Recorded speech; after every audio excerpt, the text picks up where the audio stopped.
qaybtii afaraad. Waagii ayaa bariyay, Macaash wuxuu damcay inuu waco lambarkii Maymuun. Waxaa ka qabtay Maymuun gabar la dhalatay. Waxay aragtay magaca soo wacayo. Waxay dhahday sida tan: halow, waryaa, yaa noo ahayd? Xagee naga soo gashay? Macaash wuxuu iraahday, adiga yaa tahay? Gabadhii waxay dhahday, dantaada ka hadal. Macaash lambarkii ayuu jaray. Gabadhii fidno ayay kicisay. Taleefankii ayay la carartay. Waxay tustay aabbihii dhalay Maymuun. Waxay dhahday, aabe, fiiri lambarkan magaca ku qoran. Maymuun xaafadda way ka maqneed. Waxay doonatay kaar. Guriga markay soo gashay, Maymuun si toos waxay u abaartay qolkeeda.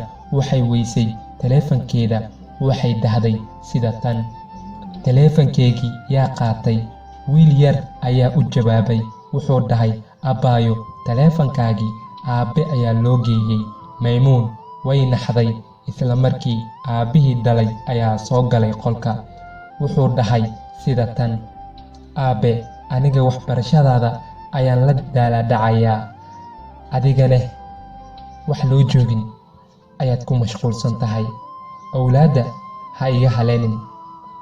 Maymuun way ilmaysay. Waxay dhahday, aabe, lambarkan aniga kuma seebgareenin. Gabar iskuulka ila dhigato ayaa isgaranayaan. Wiilkan aniga aqoon uma lihi. Maymuun beentii ay sheegtay way u hirgeli weysay. Odagii wuxuu dhahay, wac lambarkan. Maymuun way naxday. Waxay dhahday, aabe, kaar kuma jiro.